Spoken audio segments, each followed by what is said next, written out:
హుజురాబాద్లో municipal ఎన్నికల సందడి మొదలైంది. రాష్ట్ర ఎన్నికల కమిషన్ ఆదేశాల మేరకు కరీంనగర్ జిల్లా హుజురాబాద్ పురపాలక సంఘం పరిధిలోని మొత్తం 30 వార్డుల చిత్తు ఓటరు జాబితా తయారీపై మున్సిపల్ కార్యాలయంలో అఖిలపక్ష సమావేశం నిర్వహించారు. మున్సిపల్ కమిషనర్ కెంసారపు సమ్మయ్య ఆధ్వర్యంలో జరిగిన ఈ సమావేశంలో ఓటరు జాబితాలో ఉండాల్సిన మార్పులు చేర్పులు తప్పుల సవరణలపై వివిధ రాజకీయ పార్టీల ప్రతినిధులతో సుదీర్ఘంగా చర్చించారు. వార్డుల వారీగా ఓటర్ల వివరాలను సరిచూసుకోవాలని, అర్హులైన ప్రతి ఒక్కరికి ఓటు హక్కు కల్పించేలా చర్యలు తీసుకోవాలని అధికారులు సూచించారు.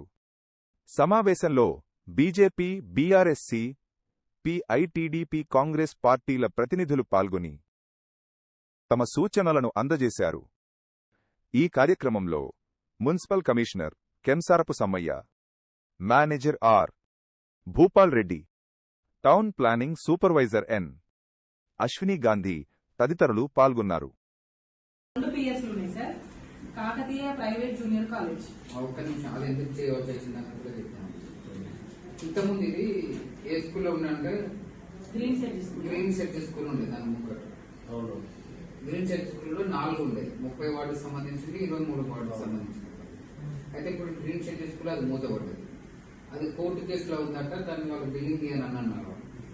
కావాలి ఎక్కడ ఉన్నాయంటే ఇమీడియట్ గా మేము ఏం చేసినామంటే కాకతీయ జూనియర్ కాలేజ్ వాళ్ళకి ఫోన్ చేసి రిక్వెస్ట్ చేస్తే 2 రూమ్లు ఇచ్చారు. కిందనే 2 రూమ్లు ఉన్నాయి. 23 వార్డు, ఓన్లీ 23 వార్డు.